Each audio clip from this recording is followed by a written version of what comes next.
Helping of Good Morning Comrade. You can listen to us on WHIV LP New Orleans 102.3 every Tuesday. You can also check us out on Thursdays where we release our podcast shows, and we also have a couple shows coming out. We have a series coming out with Erin and her father, talking a little bit about his about the prison sort of reform yoga program that he has going. If you check that out this past Thursday, we have the next part of that coming out this Thursday as well. So in the studio today we have Jeff. We also have Erin. And Robert and Jeff's dog, Petey. Yeah, we have Petey as well. And I'm in love with him. He is very charming. He's so charming. Dog. I wish you all could see him because he's so handsome. He's so handsome. But yeah. So if you do hear some panting in the background, we're not being creepy. Like there's a dog. Yeah, either the dog is panting or we're panting at him. So, or that's his tail whooshing into the microphone. You might hear that. I just love dogs so much more than people, y'all. Yeah. It's like, it's been a week. It's been a day. It's been a week. And if things do sound different, that's because I spilled beer on the board. So is Mercury retrograde? I don't know. You tell me. All I know is that Libra season's coming up, and the only reason I know is because I'm a Libra. So my birthday's next Friday. Oh, happy birthday! Happy birthday! That's so exciting. Yeah, what are your plans? I'm getting old. That's how old I am. I don't have any birthday plans. That's fair. I actually really hate birthdays. I don't like my birthday. I don't love doing things on my birthday. I mean, like, I don't like being in work on my birthday. Oh, absolutely not. But I don't like a party or anything. I don't know. Parties confidently are cool. say I've never made birthday plans. Yeah. Ever. I don't know. I do like meeting people out at the bar or whatever, and you know, just kind of talking about stuff. I like when people buy me drinks. That's always nice. Yeah, I mean, in New Orleans, for those of you who don't live here, there's a tradition where you pin money to your shirt, and then everyone knows it's your birthday, and then pins more money to your shirt, and I can get behind that. I like that very much. But, I mean, otherwise, it's not and the commodification of birthdays. Also, no, Mercury is not in retrograde, so something else must be bumming us out. That's a fun website. I know exactly where you went. It's ismercuryinretrograde.com. It's really good. It's a good single. They call that in old internet terms a single serve website. And it's the best. I go on that website like probably as much as I go on most other websites. Because anytime I'm in a bad mood or one of my clients is being difficult, I'm like, oh, it's because Mercury must be in retrograde. It couldn't be that this person is just being a little bit of an a-hole. It has to be the cosmos, and it really never is. It has to be the things that you cannot possibly control in life. It's got to be these celestial bodies and nothing to do with the things that you engage with every day that completely take the life out of you. Yeah, no, it's not my fault. It's not your boss's fault. It's not your boss's fault. It's not your landlord's fault. It's not the bank's fault. It's not anything bad's fault. It's Mercury's fault. It's Mercury. How dare you? So I think this website might be wrong, personally. Yeah, get some crystals. Yeah, no, seriously. I don't know. We need the crystal to just take away capitalism. Like, which one is that? It's pink quartz, probably. That's what pink quartz does. Everything. Which Steven Universe character is that? Oh, I do not know what Steven Universe is. Yes, you really? You watched it. You watched it with Tim and Justin. What is it? It's that little cartoon, and the boy, little fat kid. The boy hangs out with all those girls, and they're crystal people. The crystal gems. And they have to. You'll know. I have literally no idea what you're talking about, yeah, and it's been referenced sit there and watch in multiple episodes, and I've been too embarrassed. embarrassed. You used to listen to what's that, Crisol or whatever, or that podcast, and they're really into it. Oh, The Read? Yeah. The what? The Read. What is The Read? Crystal and the Kid Fury. I don't know. It's essentially like they just time. Cool. You know what? Look, I got it on the screen right now. I mean, Garnet and Steven. You know what this is. I recognize this, but I don't. Still, I don't. It's I like don't very. I don't know. It's am I a terrible leftist? It is a super No, woke show. no. It's like the very leftistness like of gender, it. non-gender Yeah. conforming. Scott's actually probably the best person to talk about Steven Universe because he's like a big fan of it. Yeah, he's the one who mentions it, and I'm like, Mhm. oh yeah, I totally know what you're Oh talking yeah, about. Steven Universe. Oh, totally. I know Totally. all about it. I'm a huge stan. I mean, the only thing I know I know some things about it, but they had two really good wrestling episodes. Oh, it was Tiger Millionaire. Yeah, Tiger Millionaire. It was so good. It was like an amalgamation of Jim Cornette and the $1 Million Man, and IRS. He dressed like IRS. and what's his name? The ECW guy, Paul Heyman. He had Paulie Dangerous because he had the big '80s phone. Yeah, that's true. And that was a Paulie Dangerous. Yeah, Yeah, that was made with a lot of like wrestling love. That was really good. Yeah, I want to know who made that. That was Tiger Millionaire. Mm-hmm. We've been talking about how my sister should be a wrestler. Oh yeah, because she's got a look, and she's like. What's the look? Okay, well hold on. What's the look? The look is she's gorgeous. She's really really beautiful. But she's super fit. She's like really into fitness, and she's got like a great haircut. Like she's got one of those like long on the top, shaved on the sides. Like she gets like designs shaved into it by her barber. Cool. And then she's also like very intimidating. Now the thing with WWE women specifically, and that's not like all of wrestling or whatever, but like they all have a different like color of hair. You know, I mean, hers is like dark brunette black. No, I'm talking like blue, I mean, I or feel like she would look great. red, She would look or great purple, in any color or something. I know we've been like talking. She's not interested, but I feel like there's such a missed opportunity. The reason why I like halfway joking, not joking, brought it up, like to her because she moved to Tampa and that's perfect. Yeah, that's the wrestling like center of the universe. Tampa, St. Petersburg, Clearwater. That's like I grew up in St. Petersburg. I grew up in that area, so I can't like seeing Hogan was like no big deal. Like you would just see Hogan all the time. The sad thing was I remember seeing Macho Man. I was seeing Randy Savage like a week before he died at a CVS man. just buying cold medicine. How did he look?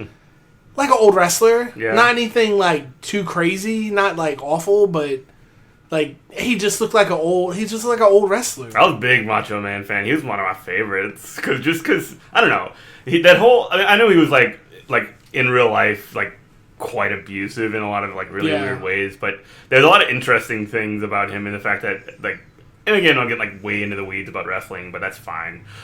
He kind of like really was detail oriented in how he sketched out his matches, and like at the 10-point mark he wanted to be in this specific way, and like that's not the way most people do it. It's more like let's just do it by feel, and this guy's like, no, we have these time markers and we're gonna make it. And he was a fantastic wrestler, so I mean obviously this was something that that worked for him, you know, not just his character, which his character was absolutely insane and great and perfect, but like the work that he did was fantastic. Yeah, I was always into the Macho Madness when he like kind of melded the Macho King, the narcissism. Yeah, when he picked up Sherry, when like he melded the narcissism with like a Ultimate Warrior kind of persona, just like I'm really crazy. Like that's when I was into him. When he feuded with the Ultimate Warrior. Yeah. When he was the Macho King, and he did like the elbow like 5 times, the flying elbow like 5 times to the Warrior, and the Warrior just like gets up. God, I can't. I'm just thinking of all these like wrestlers. Like we're talking wrestling now. This is a wrestling radio show now. Don't tell Jimmy and Mark Allen. I worked at a movie theater, and I worked Friday night. It was the opening weekend of Alien Resurrection, which is the worst of the Alien movies. Well, I don't know. I haven't seen any of them since the second. Oh, maybe the third one. Yeah, I did see the third one. Yeah, I'm gonna say Resurrection's the worst. Mm-hmm. Even worse than Alien vs. Predator. And Alien vs. Predator was great. Yeah, but anyway, so I'm working Friday night, opening night. This limo pulls up, guys get out of the limo. It's Hogan. It's Hogan, and it's Jimmy Hart. And Jimmy Hart's like, did he have a megaphone? Yeah, no, he knows. Yeah, baby, can I get 2 for 7:15 Alien Resurrection? I'm like, yes, sir, you can. And it was just like, I'm like, what kind of bizarre? But that's Florida. Like, Florida is an insane. No, but These are all Florida men. You've had wrestler interactions in New Orleans. I mean, when you worked at House of Blues. But that was special. That was during. You worked at House of Blues. Thing. Yeah, I worked a security gig at House of Blues. That was when we had WrestleMania. Oh yeah. And now I can tell that too. And my other wrestler, what was it? I've actually another like true story. As a little kid, because I mean, obviously it's Hulk Hogan. I was at the Renaissance Festival, and my dad's like, "Do you want to throw these ninja stars?" And I'm like, "Yeah, I'm like 8. I want to throw ninja stars. Give me $5." Ninja stars at the Renaissance Festival. Who So hasn't heard this story? So I'm getting my ninja star pose on, like getting ready to throw them, and like. Can you strike that ninja star pose? I know everybody can't see it. I'm just like, I'm standing there and getting ready to go, and there's a kid to my left that files in. It's a little girl, a little blonde girl. And there's a kid to my right that comes next to me because I was like, there's only like 4 or 5. And so they come into my left and my right. And I turn around and it's Hogan. So I have to assume that blonde girl to my left was Brooke Hogan. Stop it. Yeah. And she's like throwing ninja stars. Was she 7 feet tall? No, she was just like a little girl. Oh. Like, because we were all little kids. Oh, I have to assume that was Brooke Hogan. And I have to assume that was his son that like drifted and crashed cars or whatever. But this is true story. Like, I'm just telling you. Like, running into wrestlers was like normal. It was like normal. They would just because I remember seeing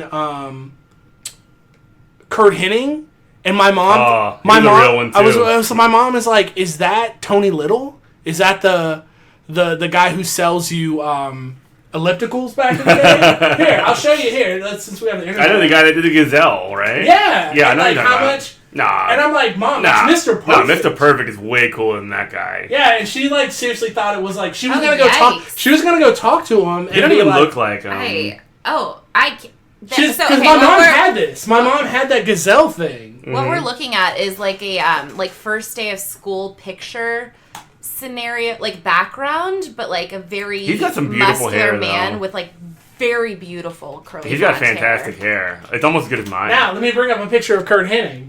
Yikes! That's who it actually was. Was Kurt Hennig, Mr. Perfect? Yeah, that doesn't look at all like him. Mr. Perfect's hair is kind of trash. No, it's kind of awesome. It's got this like extremely greasy curl to it. Crazy, So I'm a new-ish fan to WWE or any sort of wrestling. You've been trod by fire because you got Bootios poured into your mouth by the New Day. I did. I went with Robert and the New Day poured a box of Bootios cereal on me, and then a bunch of men on the internet put the black.com logo on it. So it was what is that? Oh my really, God. really. This is for really the cool. radio, You're right? famous. You're Basically, famous. I really hope. But I have like a very embarrassing crush on Roman Reigns. He's handsome. He's a very so handsome guy. Have we talked about this? I feel like Let's just talk about how handsome Roman Reigns is. He's so handsome. Like it's like annoying. Every time I look at him, I'm like, this is annoying. Why am I so infatuated with you, Roman Reigns? You beautiful, beautiful man. Yes, it's embarrassing to be honest. It's like me and a bunch of little kids, like, yay, Roman! Yeah, and then it's every like other middle-aged man being like, boo, Roman. I can't hate Roman Reigns. Like, I don't know. The cancer thing was pretty sick that he came back. I guess that's And plus, it's not his fault that every time that there's a good guy wrestler in WWE, they just make him the biggest freaking dork of all time. Yeah.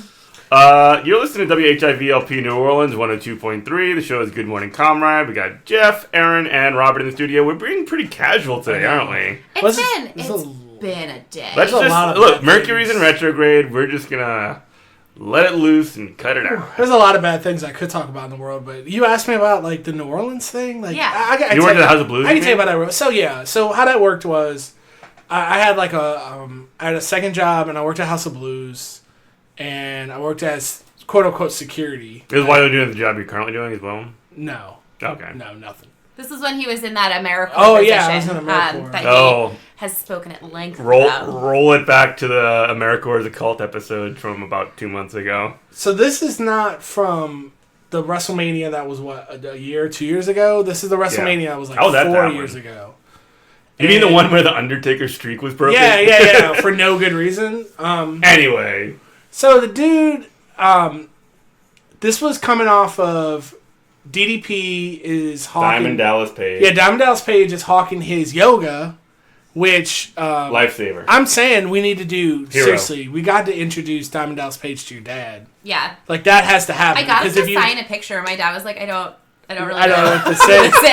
Wait, you meant DDP? Yeah, because we went to that access like the thing. pre-show or whatever. DDP was there? Yeah, hawking That's dope. that DDP yoga. So anybody knows who this guy is. God bless him. So because a couple sources you can listen to, and I guess you can come back if you're not listening live. You can come back and listen. Listen to that. The guy on HBO, the British guy, John Oliver, when he went on his rant about the WWE and about how they don't have health care. Which is true. They're independent contractors. 1099s. They have no benefits. They have to pay for all of their own travel, etc., etc., etc. It's a nightmare, and Vince McMahon's a villain. So this guy, Diamond Dallas Page, that was his gimmick. He was like the Diamond Stud or whatever. He messed up his back real bad. Mm-hmm.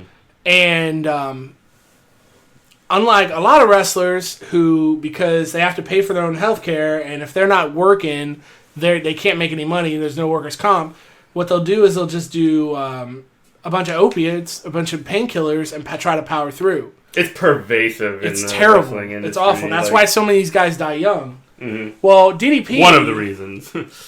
he did yoga, and it kind of saved his life. And now he hawks his... And I don't mean that as like a... He sells it. He sells it. I don't mean that as like a... That's not a... pejorative or anything? Yeah, pejorative on no, DDP. His yoga system, which I actually subscribed to it for a while, it's really good. I would say... it's really good. It's yoga. DDP too is really funny because he's this like very, very New Jersey guy. Like he's extremely just like I think when he was found as a wrestler, he was working as like a nightclub. Yeah, as a bouncer. He was like one of the oldest guys to start. He was like 36, 37. He was almost 40 when he started wrestling, and it's 25 years later or so, and he's like he's having.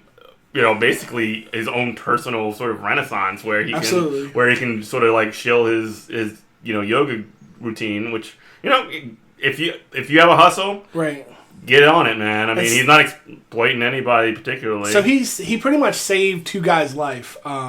Another guy, Jake Roberts, the legendary wrestler. I'm trying to talk to people like they have never watched wrestling. Yeah, Jake Roberts is a legendary wrestler who's mostly known for being extremely creepy, and he was the only wrestler in the 80s and early 90s who didn't scream for every interview he did. So good. He just talked. So good. Like a very normal Think person. of like if he was a rapper, he would be like if he was a rapper, he'd be Notorious B.I.G. or Project Pat. It's where it's like I don't have to scream at you to get my point across. Like I can just talk to you. And compared to the Ultimate Warrior, he was extremely normal because the Ultimate Warrior would just scream about like rocket fuel and the engines blasting through space. I mean, they were all on cocaine. Fill the spaceship with the rocket fuel. So the Ultimate Warrior was on steroids and cocaine at the same time, like in the same. Yeah. It was real bad. So he said, "Hey guys, another guy, Scott Hall, who's known as Razor Ramon in old '90s WWF. His gimmick was huge alcoholic because of his pain from the business. His gimmick was he was pretty much Scarface. He was Tony Montana. Yeah, he was Scarface. Okay, so we got that. But he was a white guy from Minnesota. But it was Tony Montana. So he saved these dudes. He saved these dudes' life. By being like, hey, get off the pills and the liquor and start doing yoga and you'll feel better. So he saved this guy's life. So Scott Hall and he basically so before you move on, he essentially had them move in with him. Yeah. And he would essentially become a huge part. Like he did major interventions in these guys' lives. Right. It wasn't just the yoga, and I'm not saying that's what you're saying, but like people who are not familiar with the situation, They might not understand, it wasn't just the yoga that sort of was the... Well, this ties into social issues that we talk about all the time, to where you can't just be like, well, why don't people just go to rehab and get off drugs? Well, That's not that easy. They're going to go back to the same neighborhood and have the same conditions. Mm-hmm. So you have to, completely to get somebody. It's very bootstrappy mentality. Yeah, you have to completely change somebody's conditions. You have to completely change, like, okay, why? What are the reasons why people who do opioids? Why is there an opioid crisis right now? Why was there a crack epidemic? Mm-hmm. It's because people who feel like this is all I have nothing else to live for. Mm-hmm. I might as well go through what time I have left high. Yeah, and the same thing with these two wrestler guys and a lot of pro wrestlers are like, my body's broken down, it's destroyed, I have nothing to live for. So you can't just be like, hey, just get clean and sober. Well, I'm still in that situation, even if I'm clean and sober. Right, and Aaron might be able to speak to this probably better than anybody, but if you're going to do an intervention on someone's life, you have to do it in such a way where it's not rejected by the person that the intervention is being put on. So, like essentially... I mean, and I haven't actually studied this, so I don't want to talk about, like, effectiveness. I personally, that is not my style. I don't believe in intervention, so... No, what I mean by intervention is, like, stepping in and, like, helping somebody in any, like, a non-specific way. Oh, yeah. So basically, if you're going to step in and work with somebody, you have to do it in such a way where they're not like, well, you can screw off. Yeah, you have to meet them where they're at. Yeah, like, exactly. There's no point in trying to pretend... like someone is farther along than they are, or that they're harm a different. Reduction. Yeah, harm reduction is the name of the game. Honestly, like it really is. So, yeah, totally. And I'm sorry, were you? Oh no, I mean, I was just thinking about having pro wrestling is a true comrade. Mm-hmm. Yeah. Anyway, but the continue. point of the story is, okay, so everybody's in town for WrestleMania, and they want to. I guess if I have to assume, they're like, we want to throw DDP a birthday party. This is DDP's birthday party. How cute. And they got the marks, which are wrestling fans, to pay for it. So what they did was they booked out... Classic. They booked out House of Blues. And then they're like, they had some kind of weird, like, show where, like, they're like, oh, we're here, whatever. It was like, it was really weird. But all these wrestling marks came, like, wrestling fans, they bought tickets to it. They saw some wrestlers, and then they were just like, okay, everybody get out. And then all the wrestlers just hung out and then had, like, open bars. So I got to see some crazy stuff. I got to see RVD taking shots. Rob Van Dam taking shots with Ric Flair. Ric Flair is a legendary wrestler from the 80s. That was a crazy thing to see. He's been like 4 decades as a wrestler. It's ridiculous. I got to see Jim Cornette, like, yell at some fan. That's normal. That's normal. Like anytime he's ever been around. That's pretty anywhere. good. But, who else was there? Amy Dumas, who's Lita, was there. It was just a really weird scene. It was just like, I felt like it was in that... Very insidery, it sounds. I felt like I was in that episode of South Park where it's the Imagination Land. And it's just like all your childhood things are just alive. Mm-hmm. I feel like you're missing my favorite part of the story, in which Ric Flair stood on stage and said, anyone over 18 can ride. What did he say? No! That's a famous promo. He was talking about Flat Splash Mountain. No, Space Mountain. Apparently, Space Mountain. Okay. That did not happen live. That is an old promo from No, like you the said 70s. he did that on the stage. Have No, you been I lying did to not. me this whole time? I've been lying to you this whole time then. Because that definitely did not happen. We're about This to is have where a the fight. tea gets spilled on Good Morning Comrade. You watched it. I made you watch an old promo. Ric Yes, Flair. and you told me when you got home, Absolutely you said not. he was so drunk, and you said he got up and said anyone 18 or over can ride in Space Mountain. No, I did not. So Robert's obviously Such been a compromised. lie. He's made some promises to Ric Flair to never reveal this in a public sense. He doesn't want this cease and desist. He's actually taking one for the team. Okay, so just Yeah, 'cause okay, Ric Flair will if sue you. we're talking about credibility, so Robert, in this same job during the NBA All-Star good. game, he was still working at House of Blues, and they were hosting like some Sprite thing, but Yeah, it was it was a like Sprite thing. Drake was there, and like Sprite thing. I don't know, like a No, party? No, that sounds it like was a Sprite that sounds thing. like exactly what would happen during the LeBron NBA. James was there.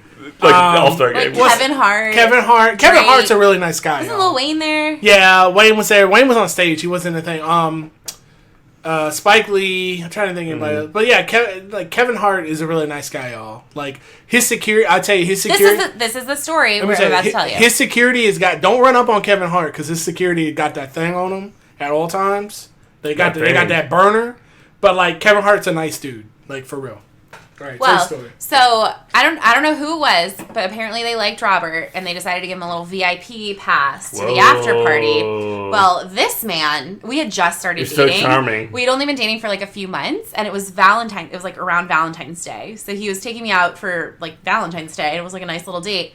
He wore his little VIP badge the entire date and then just pretended like he was a famous DJ. So anytime anyone asked him about it, Did you he have was a like, DJ "Oh yeah, name? I'm just like a DJ, but I'm like here with my girl and like Yeah. I just like do, like thanks for note, but like also I really need some space." And I was like, "LOL." Got that hustle on. It was funny. We were still like in the new relationship, so I was like, "Oh my god, that's so charming." But if you tried that now, I'd be so mad at you. Oh, come on. Really? Yes. I'd be like, he's not a DJ. No. Oh. Oh, Aaron, whack. you've changed. So You've whack. I know, changed. I really have. I'm less fun now. It's because I have a full-time job and then another job and then sometimes another job, and I'm really not that fun. You need crystals. I need crystals You need some crystals. so badly. I need crystals, and I also need Medicare for all, and I also need to get paid more, and I also need Don't we all? people to not get evicted for not paying their portion of the rent. These are all things I need. Yeah, I'd me be fun too. again. So, If these things were all on the Medicare around. for All point, I just wanted to talk briefly. So, UAW workers Yeah, right now. Let's talk about strikes. Let's talk about strikes, baby. So, we are literally in the middle of a strike wave right now, aren't we? I'm really here for it. What? Okay, are you gonna? Because maybe you can. I just don't want you to miss this, and I forget later. Mhm. Like, honest to God, I put in a Google search.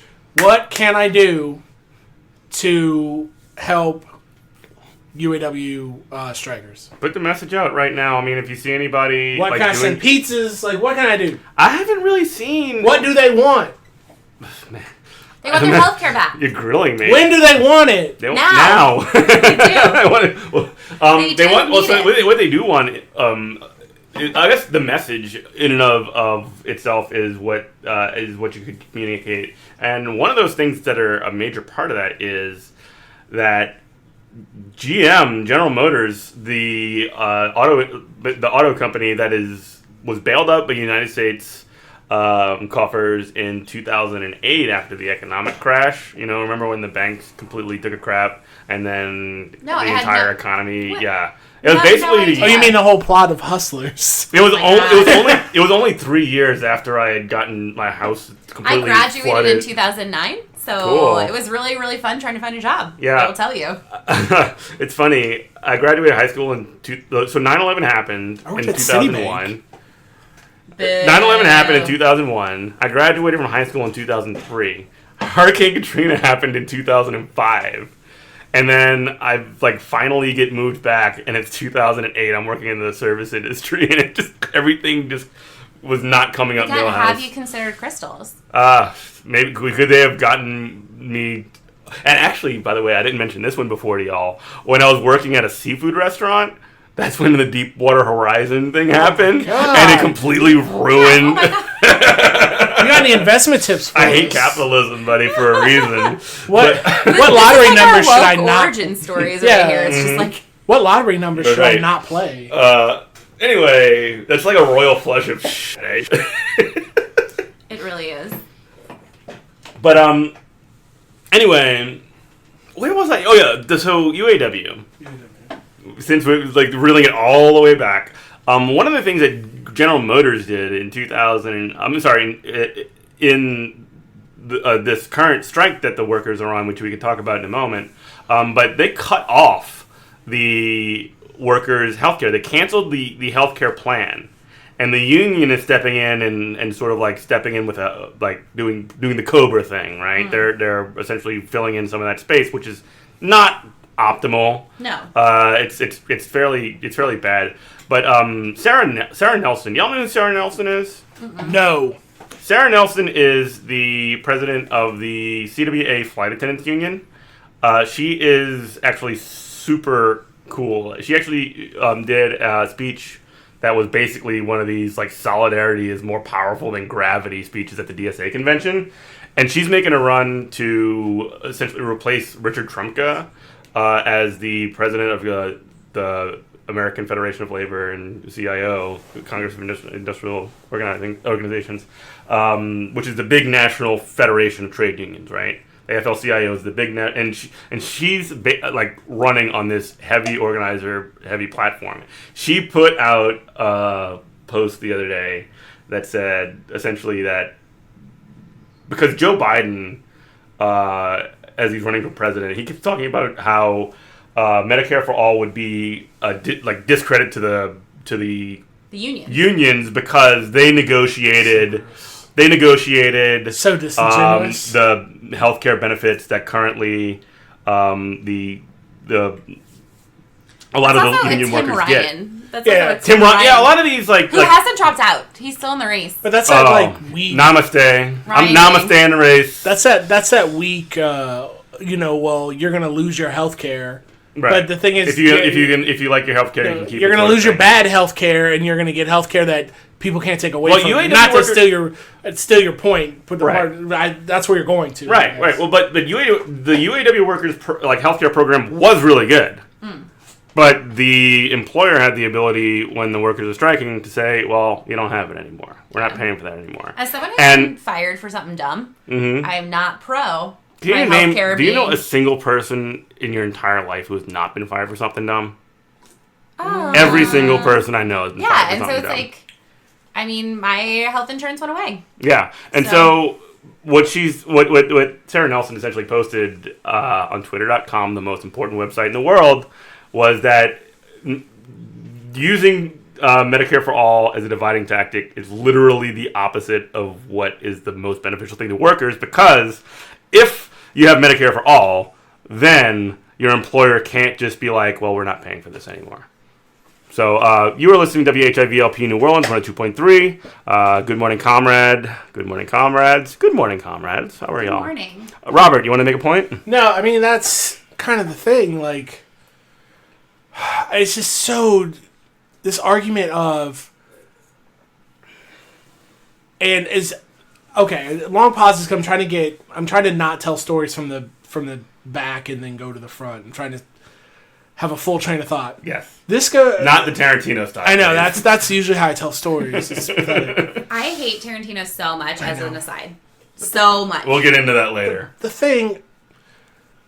The disingenuous argument, and Joe Biden, if he doesn't know what he's doing by saying, here I go, starting from the back, starting from the conclusion. Here I go again. But if he doesn't know what he's doing by saying that, people love their health care, and they want to, they don't want to lose Obamacare, well, that's like saying, y'all already, if you're listening to this, you already know. If I tell you, hey, give me $1, and then in return, I'm going to give you $10, you don't lament about losing that dollar. Right. That's what Medicare for All is. Mm-hmm. And Elizabeth Warren said it. She said exactly what I say when people talk about Medicare for All. She said it on that debate stage. She said, the only thing that's different about Medicare for All is you're already paying a tax. You're paying you're paying way more. Yeah, you're paying more, but you're paying you're paying your premiums out of your paycheck if you have a job right now that has health insurance.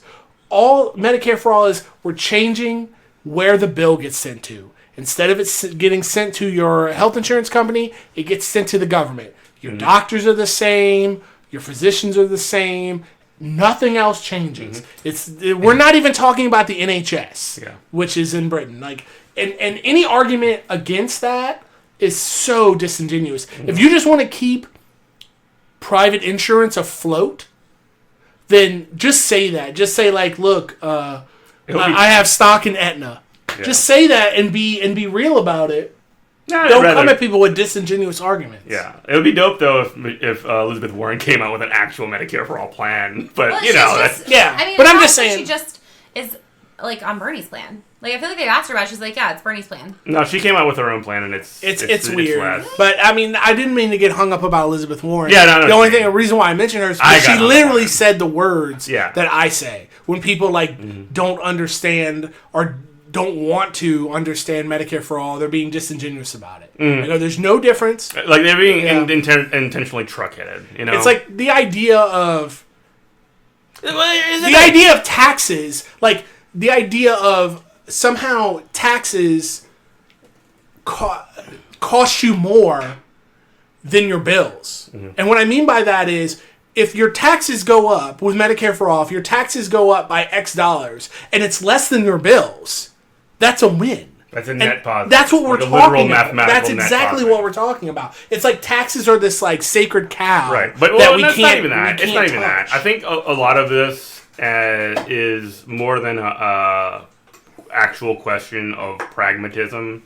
Is literally just an ideology. So, and this is the argument that's being made by people who have stand to gain material benefit.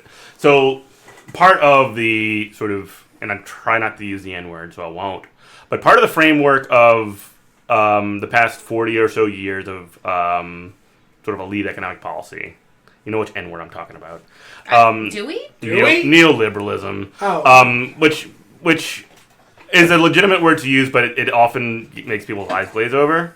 But essentially, it's an entire governing ideology, which essentially means that cutting back on government services is good, and essentially letting the free market run the entire society is good. That's the way that the society should be run, and in anything, be they democratic or not, if they're controlled by something that is not the free market, that means that they must be destroyed. They're standing in the. It's a Milton Friedman idea. Well, not originally, but that's sort of like he was one of the leaders in the sort of re-implementation of this approach. I'm getting very nerdy right now, but I guess my point is, when you're talking about specifically Medicare for All, that is the sort of ideological framing. Government bad, free market good. That is the sort of driving factor. That is a baseline assumption that is taught to nearly everybody who doesn't study these things closely. Well, so one of the other things I think is interesting is I've seen a lot of arguments that, Medicare isn't actually that good. And it's true. Wrong. No, I mean, Medicare... it could be better. Medicare currently is not great. Okay, so for instance, I work with some clients who make just enough money that they don't have Medicaid as well as Medicare. Right. And Medicare doesn't cover certain things. Medicare will not cover long-term personal care attendants or home health aides. Medicare doesn't cover... It should, but it doesn't. Medicare won't cover certain, like, dental stuff. Medicare won't cover... Like, you have copays with Medicare. Right. So... one of the things I think is not problematic, but that a lot of I don't know, like we almost shot ourselves in the foot by naming it Medicare for All because people are conceptualizing Medicare for All as Medicare in the way we have it now, which helps many people but doesn't help everyone. Yeah. Whereas when we're talking about like the Bernie Sanders plan of Medicare for All, we're talking about single payer, universal healthcare, universal single payer health, no more private insurance. And that's a very different system than we have currently with Medicare. I mean, I kind of understand what you're talking about. I'm just thinking about like Joe Sixpack. What they're envisioning is some kind of like state-run like gulag healthcare system where it's like, they're envisioning the DMV, which no, because your doctors would still, again.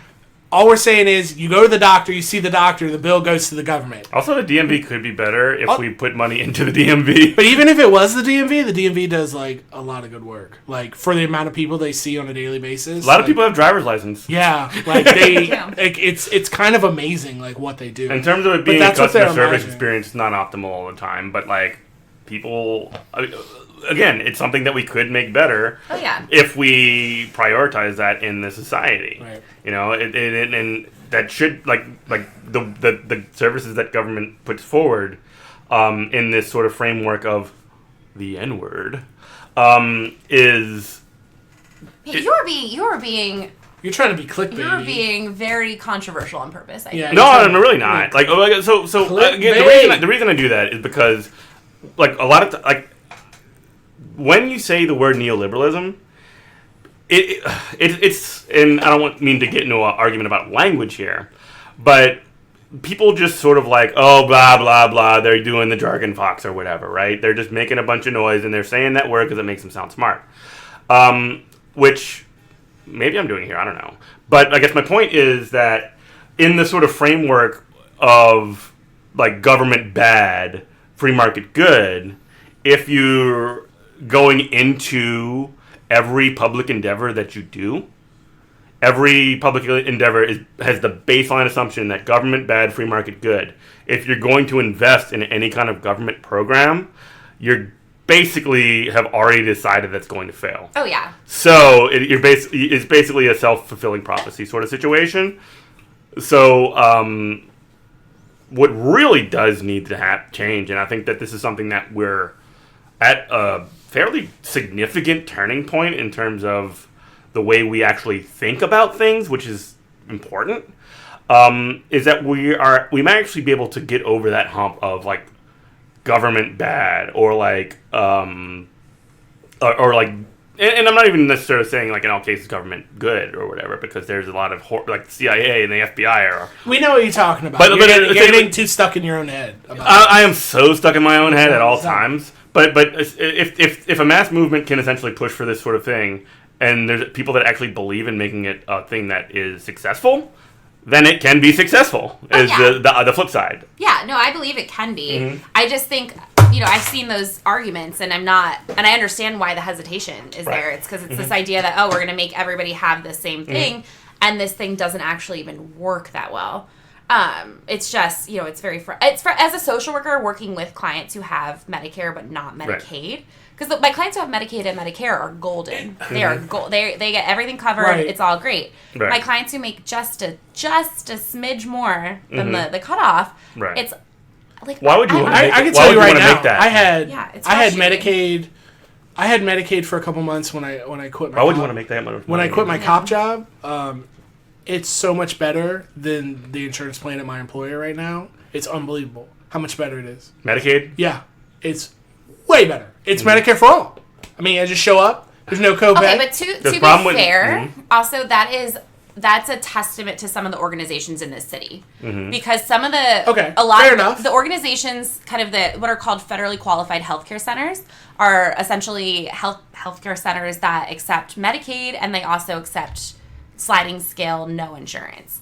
And we're lucky in this city that our federally qualified healthcare centers are actually good healthcare centers. Like, they have great doctors, they have great staff. I work for one, so I'm a little biased, but they are. I mean, like, it's essentially like I would get my healthcare at any of the federally qualified healthcare centers here. Whereas that's not the case, like, for rural people. Absolutely. Yeah. Well, so cities is better than for rural. But that's the whole argument for Medicare for all. And I'm not pushing back against you. I'm saying that is absolutely. But that's the argument for Medicare for all, is that the only issue that I take with a Bernie Sanders is the language of, I'm going to eliminate private insurance. I understand why he says that, but the idea of, you don't need to say that, because what will happen is private insurance on its own will wither and die on the vine. I'm not so sure about that.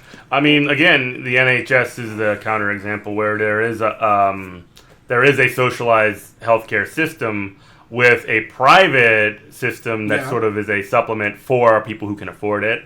I think that, again, like, rhetorically speaking, I don't know if eliminating private healthcare is the most successful sort of talking point, but I think having that be part of your goal is a good thing, because private healthcare is bad. So what I'm saying is, to my point is, okay, let's say you don't, like you said, you don't have good providers who accept Medicare in rural areas. Well, we're going to eliminate that by saying, hey, private doctors, private physicians, specialists, through Medicare for all, you send that bill to the government, not Blue Cross Blue Shield. Mm-hmm. And that's what you're going to do. Right, and they can't deny you. Yeah, they don't deny you.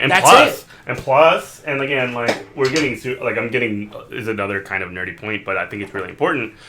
When you are negotiating the cost of drugs and the cost of, like, different materials for medicine, the government in a Medicare situation can essentially bargain for everybody. You can use the economy of scale to drive prices down, which is horrible for profits, but it's excellent for access. Yes.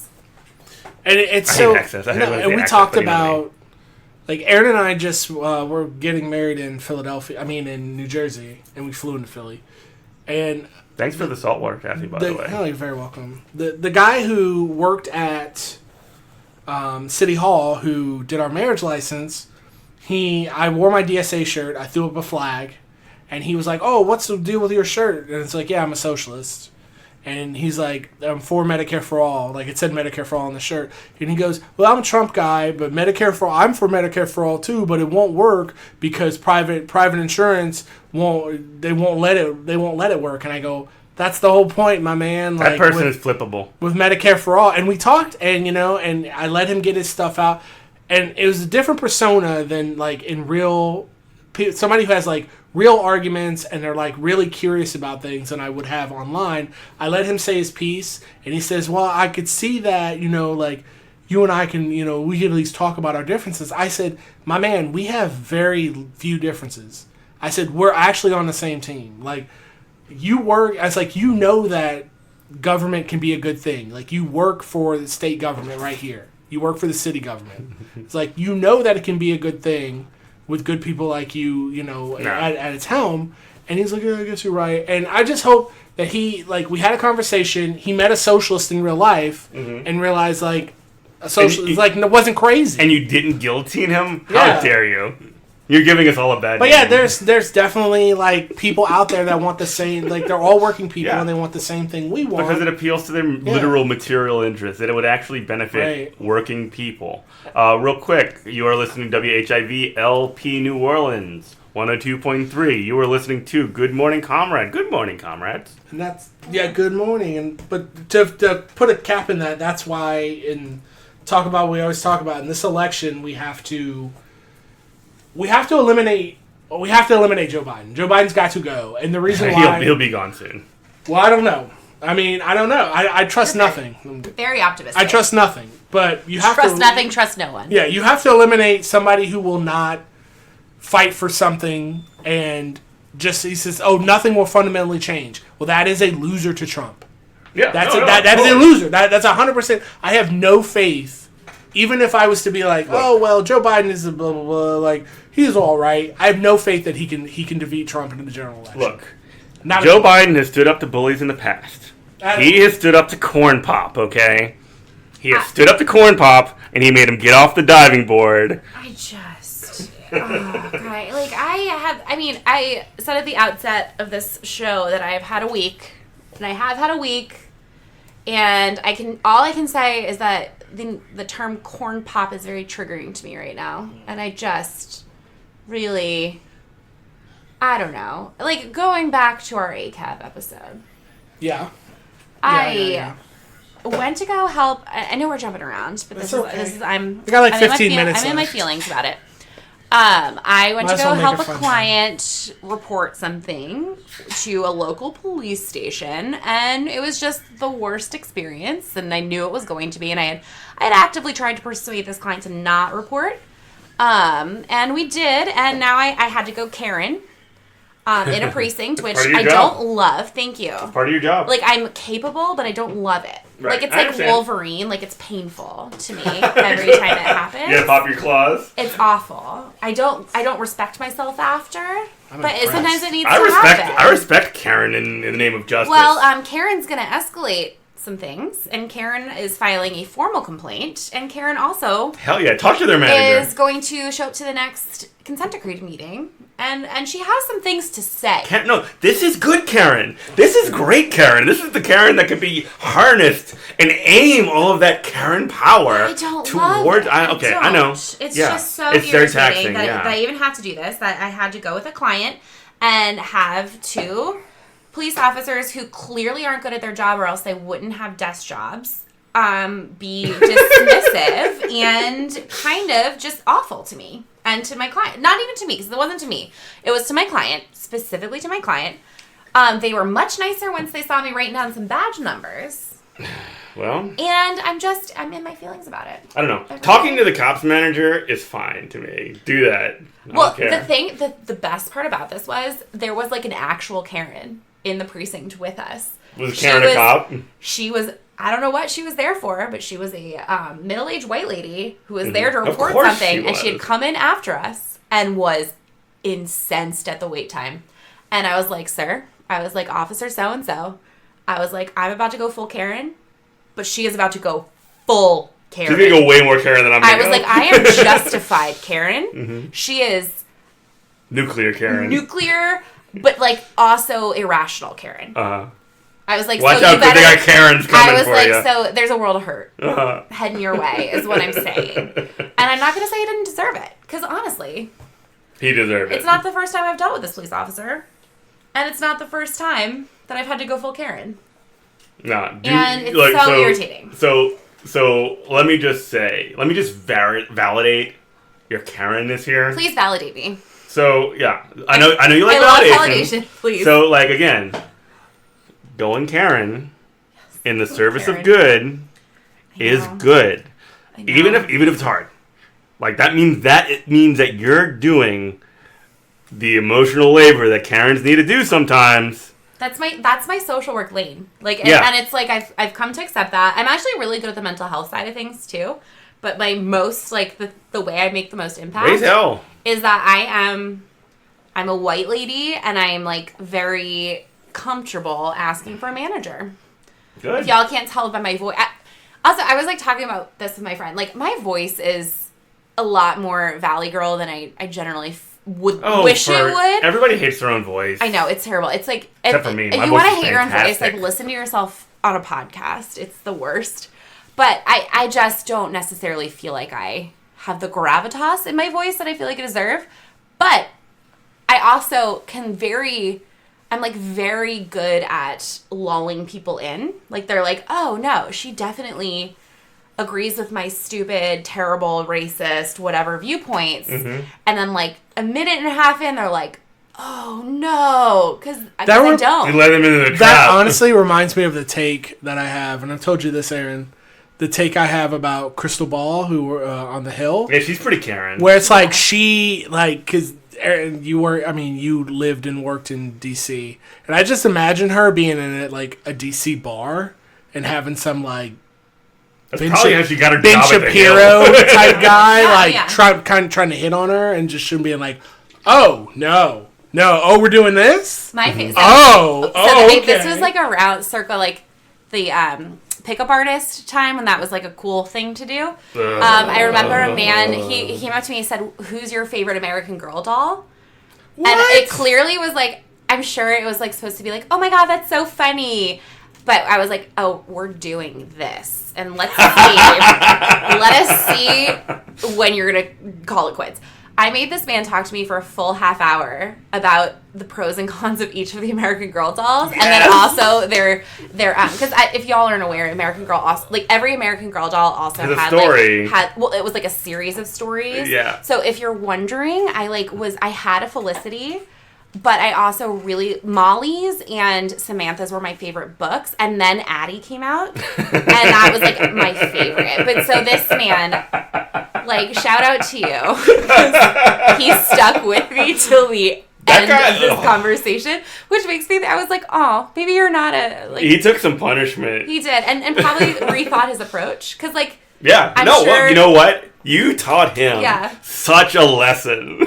Yeah, you're welcome. You're welcome. I hope you're happy. Yeah, if you're listening and you're like if you're a listener of Good Morning Comrade, welcome aboard. You know, you're flippable. Anyway, you can listen to Good Morning Comrade on WHIV 102.3 FM in New Orleans. You can also check us out anywhere in the world on WHIVFM.org/listen. Check out our podcast feed as well. You can definitely do that on our website, goodmorningcomrade.com. You can also check us out on Facebook, Instagram, Good Morning Comrade. Also, check us out on Twitter at Comrade Morning. I am Jeff. You can find me at Eminent Prof on Twitter. Anybody else want to shout anything? I'm at Huggin' Not Buggin'. I had 55 followers this morning, and now I have 54. So I'm not sure which one of the sex bots unfollowed me. I unfollowed you. I'm sorry. No. I'm the sex bot that unfollowed you. No. But Governor Bobby Jindal follows me. I don't follow him, though. He's not the governor, and he never should have been governor. Well, you know. He's trash. That's for another episode. On my personal Twitter, which I'm not going to give out, my most high-profile follower is Tazonde, the chocolate rain kid. Oh, nice. Yeah, he follows me. That's a get. We had a hater. today. Don't even give that. Don't even give that. Well, I don't want to talk about his name, but he described himself as an amosexual, which is worth a yuck. No, Anyway, Don't speak that word. Anyway, amosexuals or anyway, love you. Bye. Take care.